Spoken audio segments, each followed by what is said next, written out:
Welcome to Decision Analyst Insider Series webinar on using choice modeling for product and price optimization, a basic overview of possible methods. My name is Christy Allen. I am the Marketing Director at Decision Analyst and the moderator today. Before I introduce our presenters, I have a few notes for everyone. In the handout section, there is a copy of today's presentation along with some relevant case studies and white papers. Also, please feel free to ask questions by typing in the chat box. We will attempt to answer as many questions as we can at the end of the presentation. If we don't answer your question today during the webinar, someone will respond to your question within a day or two. Today's presenters are John Colias, Senior Vice President of Advanced Analytics at Decision Analyst. John has over 30 years of experience applying advanced metrics and models using data of many kinds. And Beth Horn is a Vice President and Director of Marketing Science at Decision Analyst. She specializes in product and price optimization and market segmentation. And with that, I will hand it over to Beth to begin the presentation. Thank you, Christy. Today we review the most common marketing research objectives related to product and price optimization. We will discuss the pros and cons of various optimization research methods, and we'll see concrete examples. There are several research questions that signal a product optimization is needed. These questions include, what set of new product ideas are most preferred or would reach the most customers? What combination of messaging and claims would maximize market share or revenue? What combinations of brand product features would maximize demand, revenue, or profit? What price structure should I use? What bundles of products in a product line will most improve revenue or profit? What product packaging would generate the highest purchase interest?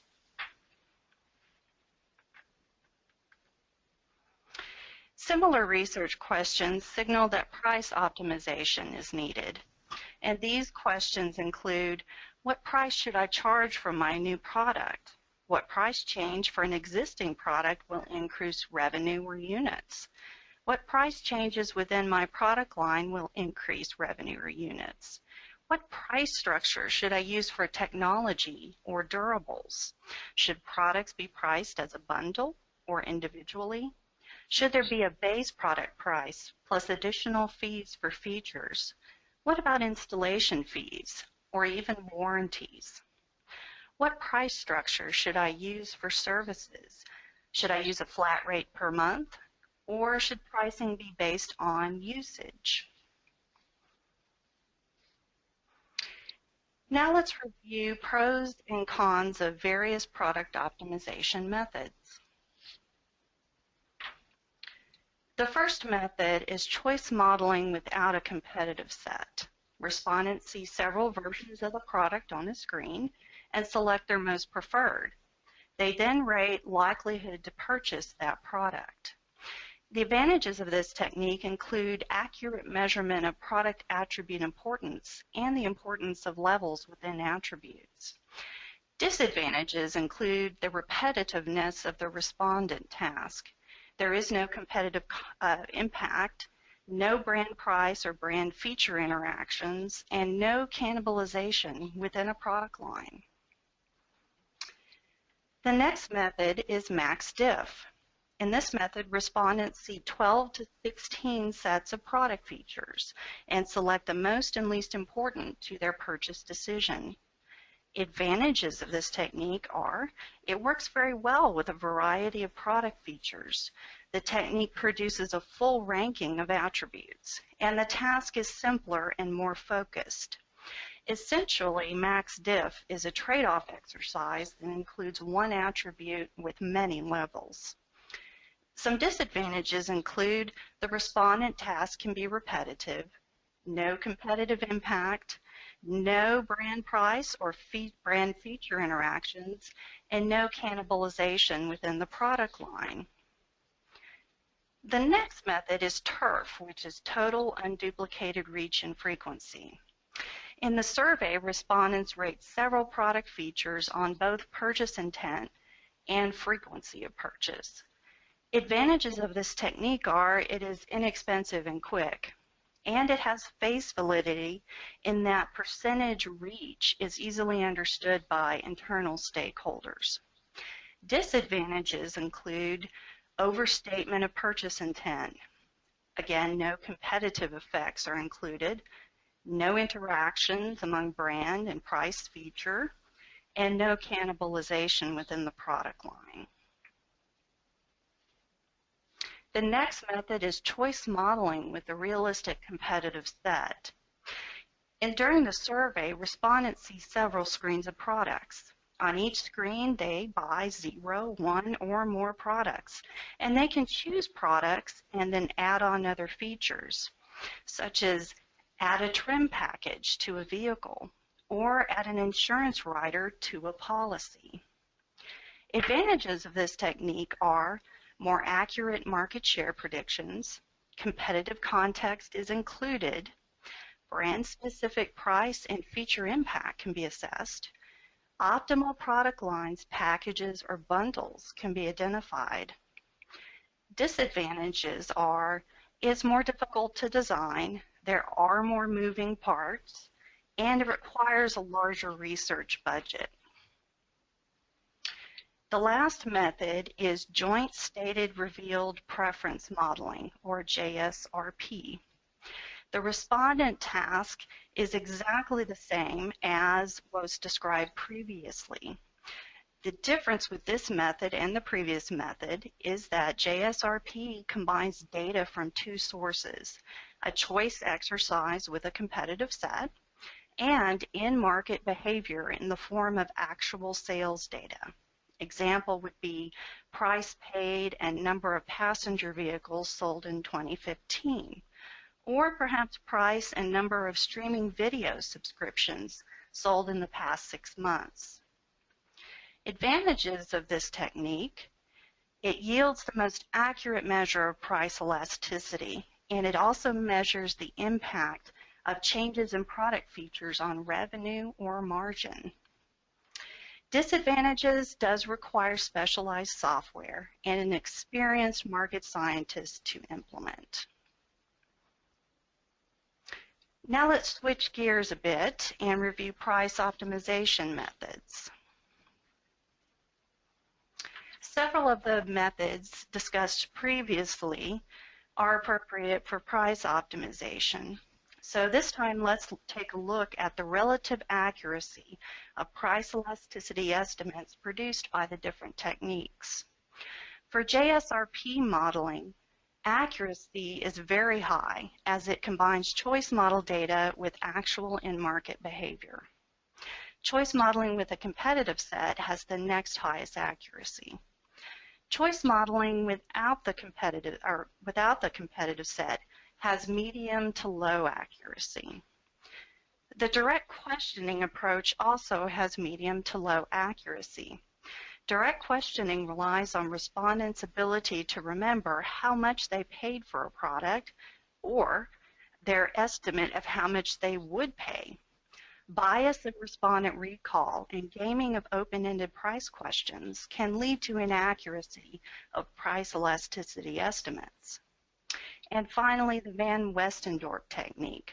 It has the lowest accuracy. This technique is based on 4 open-ended pricing questions. The questions are, at what price would this new product begin to be inexpensive or expensive, or so expensive that you would never consider purchasing it? And finally, what price would this new product begin to be so inexpensive that you would doubt the quality? The results from these questions are plotted on a line chart, and the intersections of the lines are interpreted. This technique is not well-grounded in demand theory. We've seen optimal prices and ranges that are less than the product's manufacturing cost. For this reason, among others, this method has low accuracy. Now I'll hand over the presentation to John. Thank you, Beth.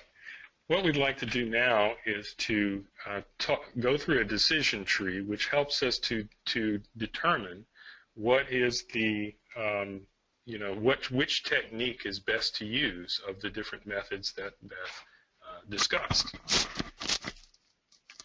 First of all, if the objective is to select an optimization in the sense of selecting a preferred combination of a set of items, they can be features, claims, packaging, alternative packaging, even marketing messages, statements that reflect claims or messages could be used with this tech. Can be optimized.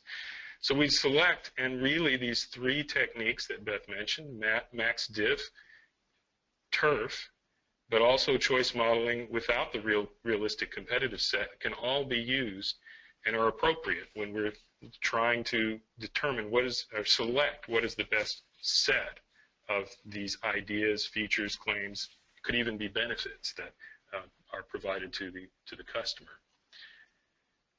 If the goal is to optimize the elements of a product, for example, the features and claims that go on the features of the product, the claims that go in the packaging, the price of the product, all of these together, then we're talking about choice. The appropriate technique is to go to choice modeling with a realistic competitive set. The key words here on the left are price and market share. If we're really talking about price and market share, then we really need to be designing a study with a realistic competitive set, because context is so important when we're talking about price and developing market share and projecting market share. Now, if we have a new product, then this leads to the thought that, well, if we put the new product into the competitive set, is it going to be recognized? If the competitive set is very large, will the respondent just not see it? In the real world, there's a lot of marketing behind the new product. So how do we deal with replicating this in a survey environment? Well, the technique that we would recommend here is to combine a concept test with choice modeling. So we'd start with a choice task where the new product is not present. Then we would expose respondents to a concept describing the product, just as we would in concept testing in marketing research, as many of you are familiar with. And then we would do the choice modeling exercises as before using a realistic competitive set. Now, if no volumetric forecast is required, we can predict market share, and we could predict revenue, assuming a constant category volume from this as well. However, if a new product is, if we desire a volumetric forecast, in other words, we want to have an estimate of first-year units and revenue, then there's more analytics. Essentially the same choice modeling task with a realistic competitive set. We've added the concept test, but there's more analytics involved because we have to use the exposure to the concept together with the choice modeling results together, and we have to also gather inputs from the company offering the new product, which would be inputs on the marketing plan. And then with all of that together, using techniques to calibrate for overstatement, for exposure to the concept, and combining and integrating the concept result with the choice modeling in a simulation tool, we can estimate first year units and revenue, which is the forecast. The next thing we'd like to do is to go back to the set of questions that Beth went through at the beginning of this webinar and link it back to the decision tree. So again, if we're talking about the top of the decision tree on the upper left on this screen, a question like what set of new product ideas are most preferred or would reach the most customers, then we're at the top of the decision tree, and the appropriate techniques are MaxDiff, turf, or choice modeling without a realistic competitive set. In addition, if the question is what combination of messaging and claims will maximize market share and revenue, so it's messaging and claims that we're trying to select to optimize, then again, these are the appropriate techniques.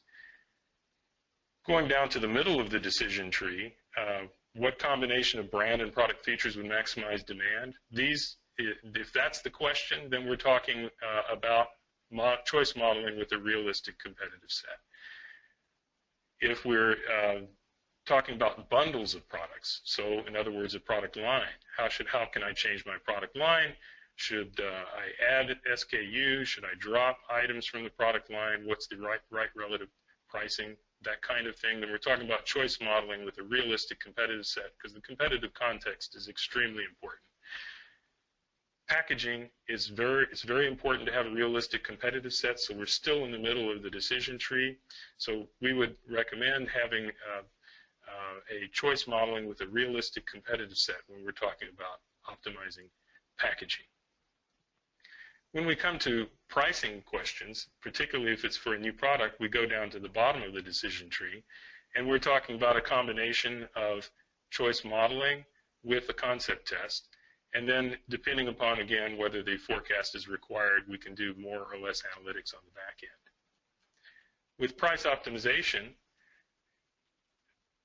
if we're talking about an existing product line and how to, what price changes should I make for a product, a particular product in that product line, choice modeling with a realistic competitive set. We emphasize this realistic because the context is very important for pricing, for understanding the reaction to pricing in the marketplace. If we're talking about pricing across the whole product line, again, choice modeling with a realistic competitive set. For technology or durable goods, as the questions that Beth mentioned earlier about should I choose a la carte or should I price on a bundled basis or a la carte, or for services, should I charge a flat rate or usage-based fees for the service? The appropriate design is choice modeling with a realistic competitive set. So now we'd like to get to some concrete examples. And the first example we have for you today is with selecting a feature combinations that are most preferred to customers. And here's an example of a maximum difference, a MaxDiff exercise. The exercise in the survey is set up by telling the respondent, as it says on the screen, think about your preferences, for example, when choosing a restaurant to eat dinner with your family. And below are 4 statements to describe possible reasons why you may use to choose a restaurant. And then the respondent is asked to select the one that's most important and least important. And they go through a set of these. The combinations that are presented in each screen, in this example there's 16 screens, are defined based upon an experimental design which determines which ones to put together on each of the 16 screens. And they're more or less in a random order, but they're determined by a piece of software that determines the experimental design. Once we fill the survey, then the analysis uses choice modeling techniques. So most commonly in market research, individual level utilities, individual level results are desired, and hierarchical Bayes choice modeling is the most common method, the most widely used method in marketing research. There are other methods, but this is the most common one to estimate the relative importance, as in this chart on the bottom, of the different items that we test. And we'd actually have 16 bars there if we have 16 items that we are testing for. And these scores are ranked from 0 to 100, and their relative probabilities of being selected as most important. So 100 means twice as likely to be important in the decision process for choosing a restaurant than a 50% would be. 100 would be twice as important as a 50%. Another example would be in understanding what combination of brand and product features would optimize demand or revenue. Here's an example with electric drills.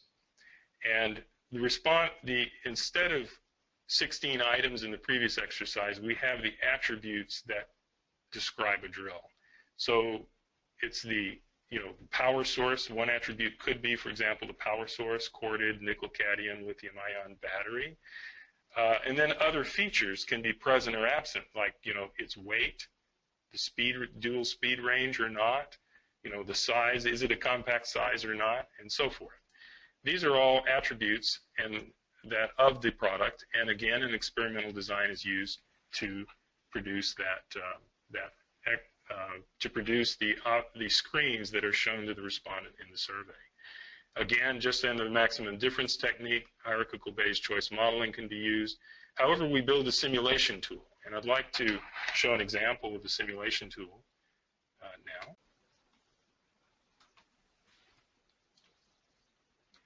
Okay, so here we have the example of the simulation tool, And that goes along with the example on the screen we just showed. And in here, we are able to insert or take products out of the marketplace. And if we take a product out, we can put it back in by including it. We can click on this little pencil item and select, which brand we are including in the competitive set, and the type of power source, and which features are present and absent, and so forth. And then once we do that, it's added to the competitive set. We can run a simulation, and the output can be customized depending upon what we want to do. But we also, in this screen, we simply show the market share. It can also, these can be used to predict revenue and units as well. We can also incorporate assumptions about awareness and distribution of the product. So, for example, if this product had half of the awareness, this 9% share, if we simulate again, would go down by about half, and that share would go to the other products based upon their fair share. And all this is built into the simulation tool. Then we have other features. So, for example, we could save this scenario and give it a name, and this would be part of the simulation tool. And we could reload that scenario later. So if we wanted to add a product, we could go back and reload the scenario that we ran earlier, and it's reloaded, and we can simulate it again. We can export results. And this is an example of a simulation tool that can be put together based upon the choice modeling choice data that the respondents used. The next example is about price. So what price changes for an existing product will increase revenue. So in this example, it's an automotive example. We're talking, the focus is on safety features in this example. So we would have levels of safety features that might include lane departure warning and blind spot warning at an upgrade level A, all the way up to having additional safety features, those plus forward collision avoidance and adaptive cruise control, for example, and the levels can be determined. However, putting it into the right context is really important. We can think of this as a competitive context for, premium features for autos, for vehicles that are purchased. So what are the other features? Qualitative research would be really important, and industry expertise would be important in determining these. In this example, we included interior, exterior trim levels, what the engine type, the drive type, and the sound system, because we want to understand how important, what is the reaction to price of safety features in a competitive context, in the right context in which they're sold. And then once we have the respondent data from fielding the survey, we can then build a simulator, as we showed you before, and actually simulate revenue and market share. In this chart here, we've indexed the revenue, and we're showing revenue increasing as the price goes down and market share going down. It tells you how much revenue is increasing. One of the questions that we might ask from this is from purely survey data, if we see a revenue going from 100 to 110 of the base level, which is the current market is 100, then how do we know how accurate that is? Well, as we mentioned before, choice modeling with a realistic competitive set definitely increases the accuracy. However, we can go to the joint stated reveal preference modeling by taking in-market data, combining that with the survey data when we estimate the choice model, and actually calibrate this chart to be consistent and realistic based upon in-market data as well. However, in the choice, we're able to test many other price combinations than might exist in the real marketplace. So we get the best of both worlds in this example. So another example of price optimization would be with the soft drink cans that we have here. So let's say we're adding a new product to a product line. Here, we would have a pre-concept exposure choice task, which does not include the new product. Then we would have a concept exposure describing the new product with some purchase motivation questions, as we are all familiar with. The techniques are fairly standard market research to include questions like purchase intent and value and uniqueness. But then we go into a post-concept exposure choice task, where we have the products present and absent and prices varying. and the new product is now present. And we can, again, use our choice modeling to then build a simulation tool and simulate a chart, for example, on the bottom left here, where we have units and revenue that we're simulating, and we can see at what price revenue is maximized. An example of how the choice task would work would be before the concept exposure, we would have the current products that capture perhaps most of the revenue, most of the volume in the market. But then after the concept exposure, the new product would be added. In actual fact, there would be many screens like this with products present and absent across screens and prices varying. And the respondents could actually tell us how many they would buy in a particular time period. So there's just a few examples. At this point, if there are some questions, Beth? Certainly. While we were speaking, we had several questions come in, and we'll try to get to them. I believe we have about 4 minutes left. So we'll answer perhaps 2 or 3 and then answer the rest offline. One question that we received was, how often are we able to optimize profit and margin? And I guess I'll take this one. Clients can be somewhat reluctant to give us profit margin data. Some of our clients do, in fact, give us that data, and we are able to optimize products, pricing, product lines, produce packaging, bundling, using that data. But there are some clients that are reluctant to give that sort of data to us, and for those we have suggested in the past using some sort of weighting factor. Without using actual hard dollars or dollar margins, we can come up with some sort of scheme where certain features of a product we know cost more to manufacture, and therefore maybe the margin is lower.